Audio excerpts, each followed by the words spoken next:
Hi, my name is Natasha, and I am going to be reading from Tiny Humans, Big Emotions: How to Navigate Tantrums, Meltdowns, and Defiance to Raise Emotionally Intelligent Children by Alyssa Campbell and Lauren Stauble. They have like some, I don't know if you can see that, but they have some degrees and shit, which good for them, you know? It's always good to educate yourselves. I am probably going to discuss my opinions on what I read because I have to do that. I'm Gemini Moon, I can't help myself.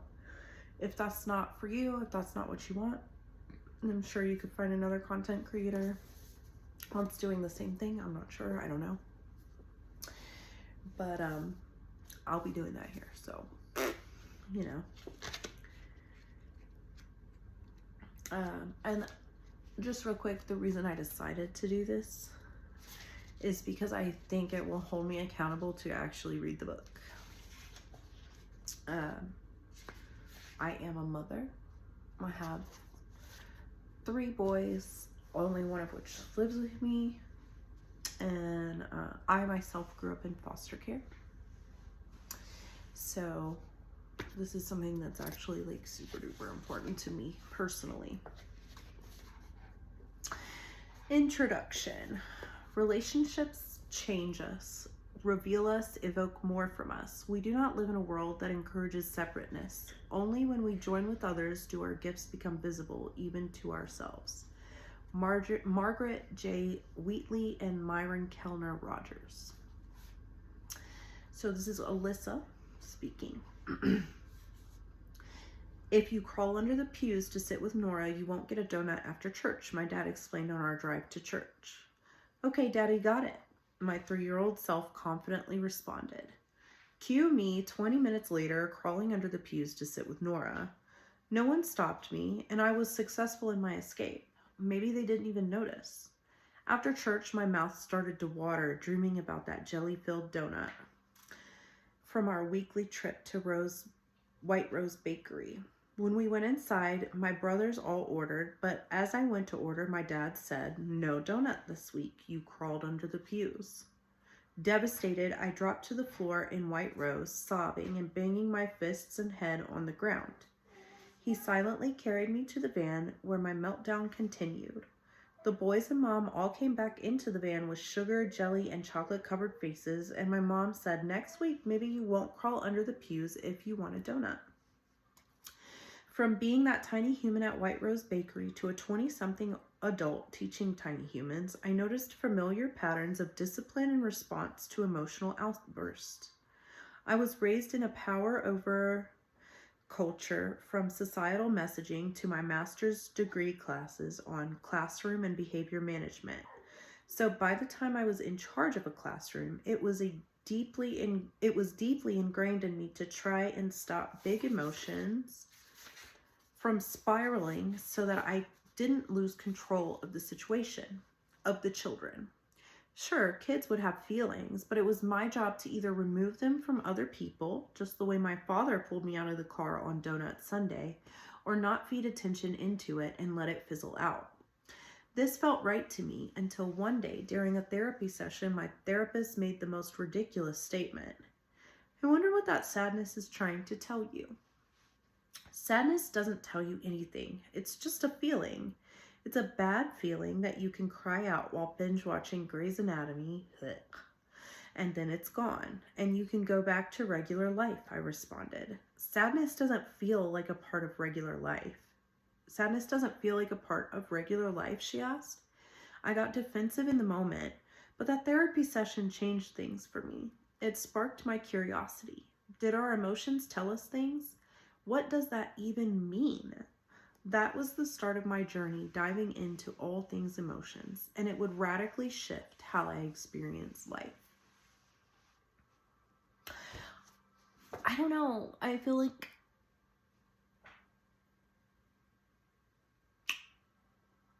that was well handled. You know what I mean? Like, She didn't get an ass whooping. She didn't get yelled at, cussed out. I don't know, but that's the whole point. Obviously, if my approach worked, I wouldn't be reading the book, right? Because, damn, my approach does not work. It's not that it doesn't work, it's just that I don't want to pass on the same shit, the same feeling of worthlessness and yuckiness. But anywho, okay, so this is Lauren's perspective now. I spent years avoiding shame, fear, and guilt in my first marriage. I had all these ideas about what it meant to be a good wife, and towards the end of 7 years, and thanks to therapy, I began to scratch the surface of this perfectionism, along with my unconscious habitual roles. It became so unbearable that I chose to run, literally and figuratively. I left my marriage, and I also took up running for exercise. I experienced shame for choosing to leave.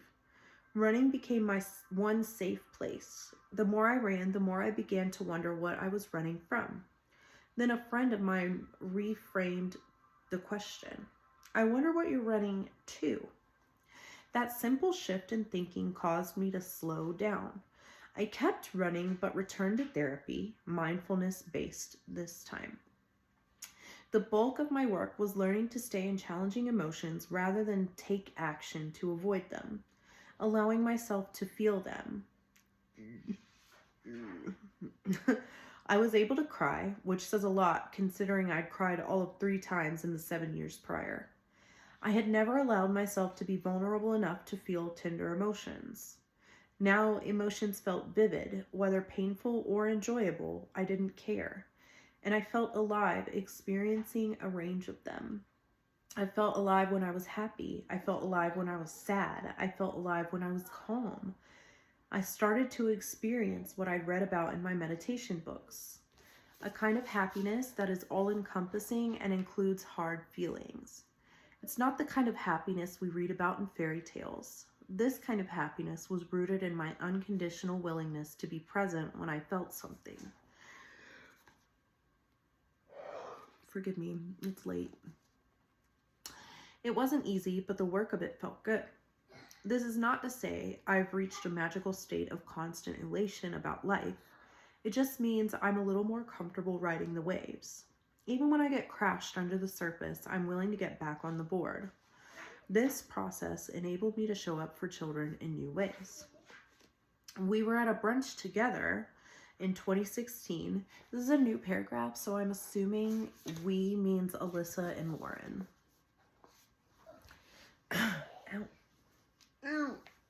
Okay.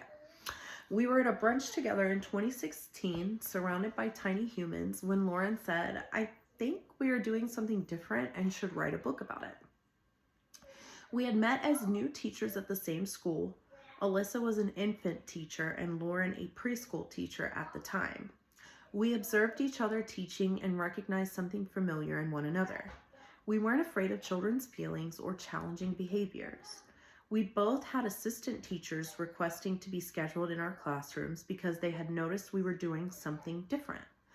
Because we were confident when things got stressful, as they inevitably do, our teammates were curious about our approach to the children's emotions and challenging behaviors too, because it was innovative, nothing that they had studied in their child development or early childhood courses. Parents were intrigued, marveling at the ability of each of us to stay calm in a tense moment. We both arrived early and chatted regularly about our work with children and families. Before working together, we'd experienced learning about new teaching or parenting approach in a calm moment, and then losing our cool in the thick of it with kids, not being able to put the new approach into practice. We needed a method that didn't simply consist of what to do in the moment with a child or even how to practice outside of the moment, but how to access that information as an adult. We needed something that was just as much, if not more, about us than it was about the kids.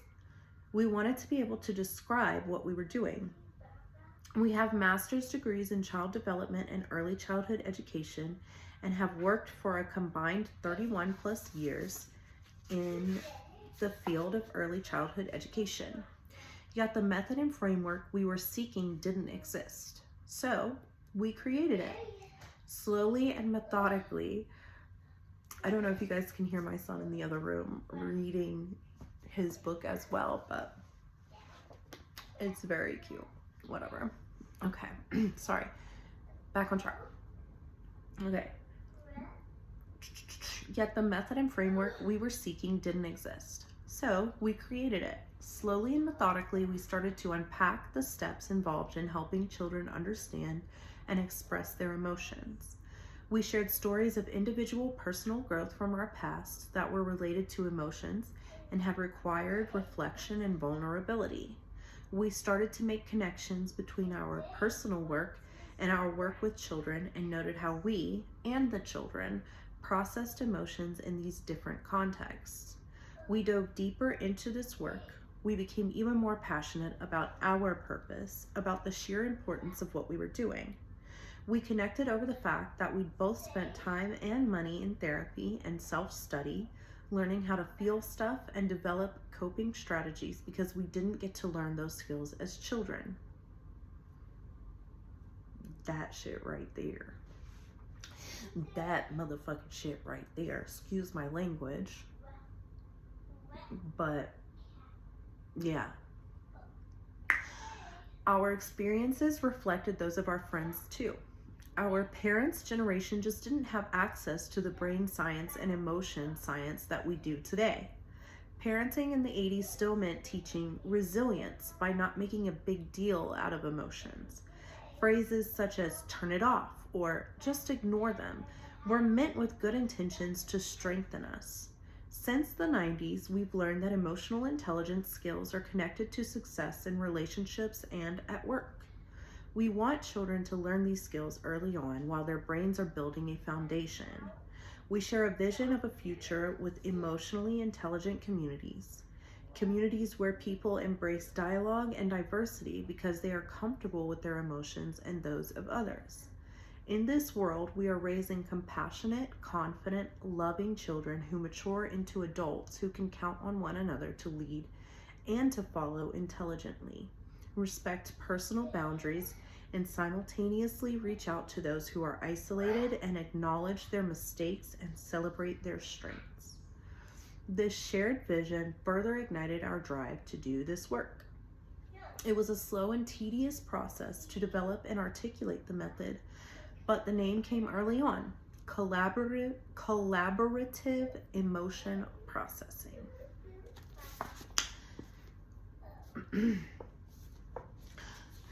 What is collaborative emotion processing? I keep wanting to say collaborative emotional processing. The way that comes off the tongue is just weird, but that could just be me. I don't know. Or CEP. Collaborative emotion processing is a way to teach and learn how to feel stuff with other okay. Let me start from the beginning of that sentence. All right. Collaborative emotion processing is a way to teach and learn how to feel stuff with other people that builds long-term skills for emotional intelligence.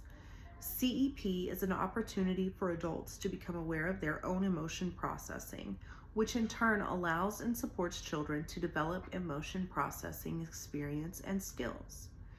It's designed for everyone who spends time caring for children: parents, grandparents, teachers, home-based providers, and development specialists. We've been practicing this method with children since 2016 and teaching it to early childhood educators and administrators since 2017. Alyssa has had the opportunity to practice it as a parent as well. Does it work? In short, yes.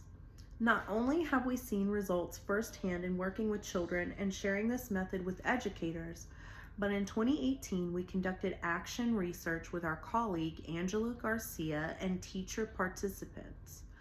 Our goal was to introduce collaborative emotion processing.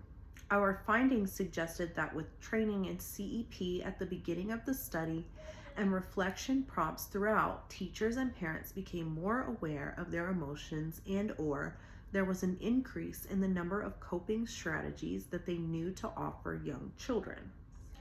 Teachers and parents reported being less overwhelmed when they were using the CEP method. And what about the kids? Recently, one of my early childhood education students, Marissa, wrote in a forum, "I would say my mom and dad's emotional goals for me as a child were to realize and recognize what you're feeling at all times. Whether I was upset or happy, I was taught to always acknowledge how I was feeling to work through it. This taught me to be more vulnerable and open about my feelings instead of bottling them up. And I think this ultimately made me have a closer relationship with my parents because they always made it known that they were there for me no matter what I was feeling." Marissa's parents were practicing a key CEP concept, unconditional parenting when it comes to emotions. We imagine that the children who are growing up with CEP will also feel more connected to their parents as adults. It's a practice. We want to be clear that we do not intend for you to merely copy what we do, but hope you will integrate the philosophy, practical knowledge, and structure that we are offering into what you already know. Reflecting your cultural context in a way you implement CEP is of utmost importance. At times, we offer you sample responses and phrases to use in the moment, but these are meant as samples, not text to memorize. You will choose specific words to explain and recognize emotions based on your own cultural understanding of them. Going through all the steps is important, but the way that you go through them is dependent on your personal style and social context.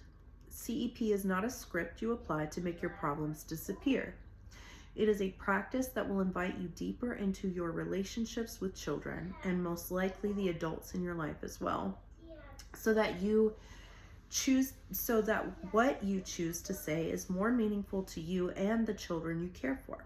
Staying connected to the community in which you are practicing is part of the process. CEP isn't the absence of hard things. It's a method for being with and moving through the hard things. There is no easy formula for this work. Relationships can't be planned. The very nature of human interactions is unpredictable and dependent on the developmental landscape of all participants. With that in mind, we have prepared a choose-your-own adventure of sorts to enhance the quality of your experience and your interactions with your children. How to use this book. Over the years of working with parents, teachers, and caregivers, we've received many questions.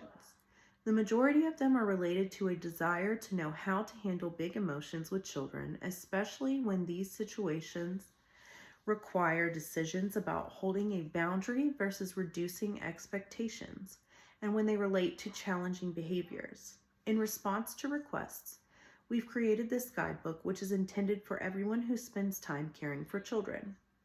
For simplicity's sake, though, we use the terms parent and your child throughout. Please know that when we use the term parent, we are referring to the diverse set of roles that involve raising children, including teachers, caregivers, and grandparents. By your child, we are referring to the child in front of you at any given moment in whichever role you play. Maybe you're new to CEP, or maybe you've been working with us or following us online for a while. No matter where you're starting from, this book is designed to guide you through the CEP method so that you can navigate challenging behaviors and foster emotional intelligence in your little ones. This book isn't a checklist item, as in, read the book, check. Instead, it's a practice of seeing ourselves and children through a different lens. One built from empathy that allows us to regulate and respond with compassion. And since our generation was raised, there has been a pendulum swing in parenting and caregiving. There is a desire to save children from hardship, rescue them from the experiences we knew all too well and felt alone in. The notion that succeeding at raising them means stepping in to save them from feeling scared or disappointed or preventing them from feeling lonely or sad. CEP is a guide to noticing our habits and patterns and choosing our responses more thoughtfully. It is the key to allowing children to experience challenges or hard emotions and to building the tools for how to navigate them while knowing they aren't alone in the process.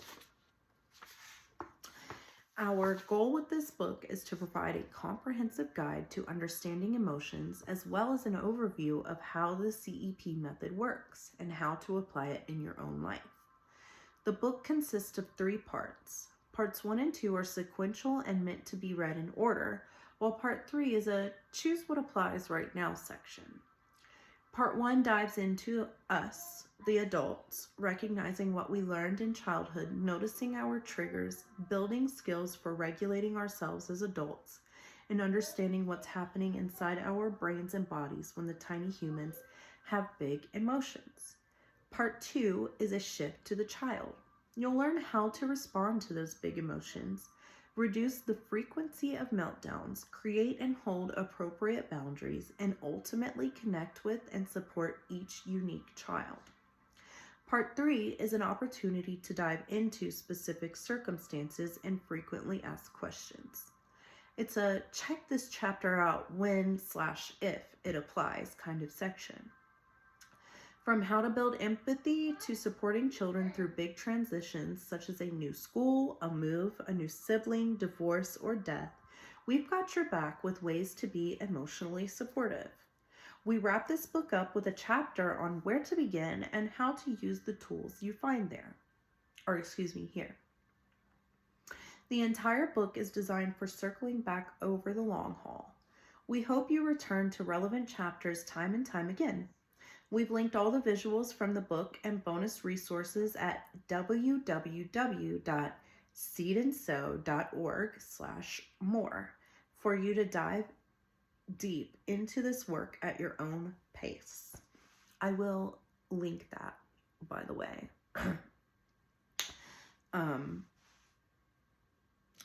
Anywho. We've included reflective questions throughout the book, and we recommend that you use a notepad, journal, art materials, or sticky notes to write down or draw your responses and to make visual reminders for yourself about what you're learning. If you're listening to the audiobook, there's a complete compilation of the questions with room to write your reflections at www.seedandsow.org/more. Once again, I will link that. We want you to know that in writing this book, we are not suggesting that we have achieved some idyllic state of emotional intelligence for ourselves. We are writing it from the perspective of 2 people engaged in our personal process of developing our own emotional intelligence skills, which are imperfect. The goal is not perfection, but rather growth. Growth is vulnerable, it's messy, and it includes mistakes. Your mistakes are welcome here. As 2 authors diving into this with you, we will tell personal stories throughout the book in the first-person format. You'll hear stories from Lauren's childhood and her experiences with kids, along with her training in yoga and how it's influenced her journey. As one of the oldest 23 grandchildren on her mom's side, oh my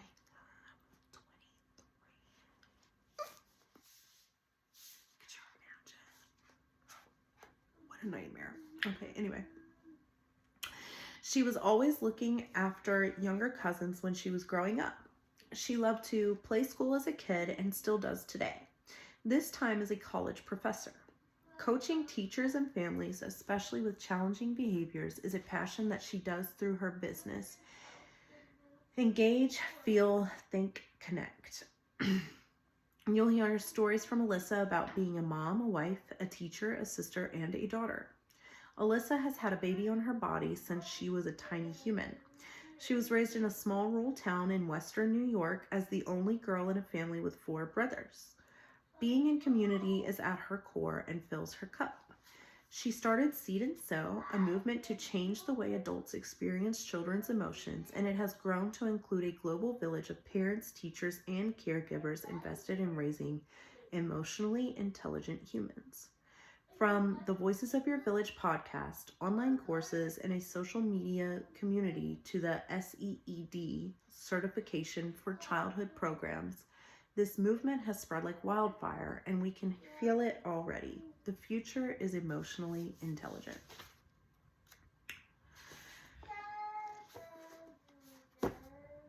Okay. So, off rip, something that I noticed about myself is I wanted to make fun of the writing, or like how they chose to address themselves. And I think I'm doing that because I'm nervous about the book. I think I'm doing that because I'm nervous about being called out.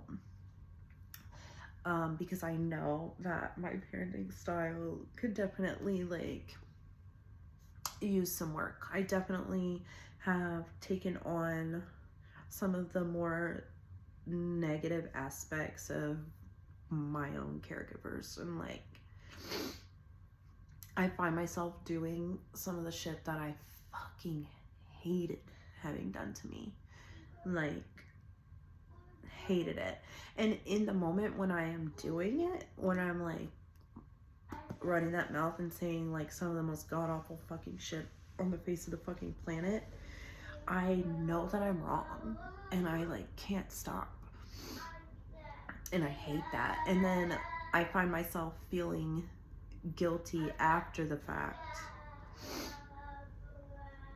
but I have to like go somewhere and calm down before I'm ready to be apologizing to my son. And that's something I definitely remember. Jariah, that's enough. That's something I definitely remember from my own childhood, is like my adopted mother would like beat the ever living fucking shit out of me, and then like in a day or two later she'd be crying and she'd be like, come into my room. And then I would like go in there to listen to her. She'd be like, my mom used to treat me so poorly and say all these awful things and beat me, and I hated it, and now I'm just doing it to you and I hate myself for it. And of course I would forgive her every time, but then like within the next hour or two we'd be back to the same shit, you know? And that is why I have decided to seek out a self-help book,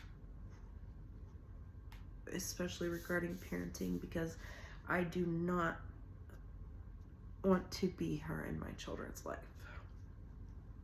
So, anywho, that was the introduction. I will do part 1 tomorrow. Also, I probably should have mentioned this at the beginning. I own no rights to this book. I literally just purchased it and want to get through it, and I think that the best way to hold me accountable is like, oh, well, it's going on my YouTube channel, so, you know, I have to read it or whatever. So that was the introduction. Tomorrow we'll go through part 1, and I really appreciate you guys for watching. And I hope you have a beautiful night. And also, free Palestine. Just saying.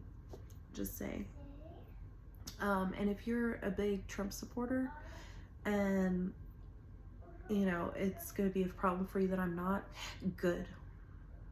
That's good. And you can fuck right off. Because fuck him. Have a great night, guys.